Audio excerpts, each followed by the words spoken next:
तो आज बात करते हैं एक ऐसी खबर की जिसने बाजार में हलचल मचा दी। हुआ ये कि इन्फोसिस का जो अमेरिकन डिपॉजिटरी रिसीट है, जिसे हम एडीआर कहते हैं, वो रातों रात 10% उछल गया। अब ये एडीआर क्या है? देखिए, आसान भाषा में कहें तो ये अमेरिकी बाजार में लिस्टेड इन्फोसिस का ही शेयर है। तो सवाल ये उठता है कि इस भारी उछाल का आखिर मतलब क्या है। चलिए इसे समझते हैं। जी हाँ, ये है वो नंबर जिसने सबका ध्यान अपनी तरफ खींचा। +10%, वो भी सिर्फ एक रात में।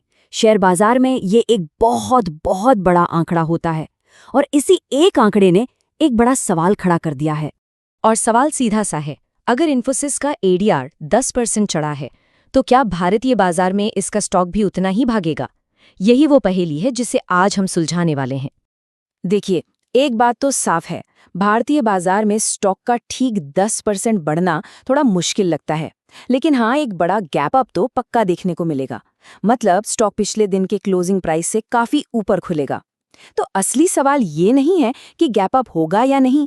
असली सवाल ये है कि भाई एडीआर में इतनी जबरदस्त तेजी आई ही क्यों? कंपनी के नतीजों में ऐसा क्या था? तो चलिए अब जरा इसकी गहराई में उतरते हैं। इस उछाल के पीछे ना 3 मुख्य पॉजिटिव वजह थीं जिन्होंने बाजार का पूरा मूड ही बदल दिया। ये 3 कारण थे।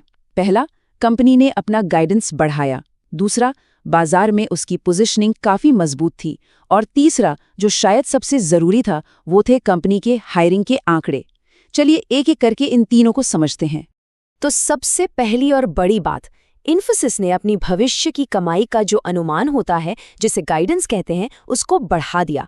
अब सुनने में शायद ये छोटा लगे कि भाई सिर्फ आधे % से क्या होता है, पर यकीन मानिए बाजार के लिए अपर एंड का 3% से बढ़कर 3.5% हो जाना एक बहुत बड़ा पॉजिटिव सिग्नल है।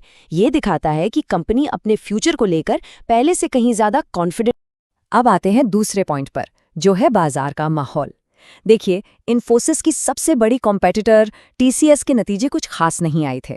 इसकी वजह से पूरे आईटी सेक्टर को लेकर ना एक नेगेटिव माहौल बना हुआ था। लोग बेचने के मूड में थे।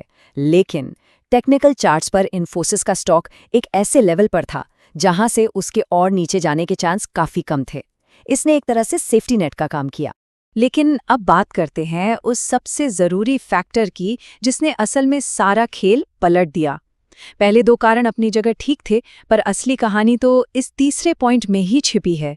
जैसा कि एक एनालिसिस में कहा भी गया है, सबसे इम्पॉर्टेंट फैक्टर इन्फोसिस का हायरिंग नंबर है। जी हाँ, हायरिंग नंबर, मतलब कंपनी ने कितने नए लोगों को नौकरी पर रखा।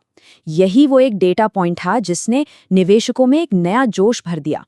इसे समझने के लिए इसकी तुलना इसके सबसे बड़े कॉम्पिटिटर टीसीएस से करनी होगी। जरा सोचिए, एक तरफ जहां टीसीएस ने इस क्वार्टर में अपने कर्मचारियों की संख्या कम कर दी, वहीं दूसरी तरफ इन्फोसिस ने हजारों की संख्या में नई हायरिंग की।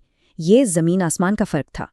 देखिए, जब कोई कंपनी इतने बड़े पैमाने पर हायरिंग करती है तो यह मार्केट के लिए एक बहुत पावरफुल सिग्नल होता है। इसका सीधा सीधा मतलब है कि कंपनी को यकीन है कि उसे भविष्य में बड़े बड़े प्रोजेक्ट्स मिलने वाले हैं और वो अपनी ग्रोथ को लेकर बहुत ज्यादा पॉजिटिव है। बस इसी एक बात ने बाजार को बुलिश कर दिया। तो ये तो समझ आ गया कि उछाल क्यों आया।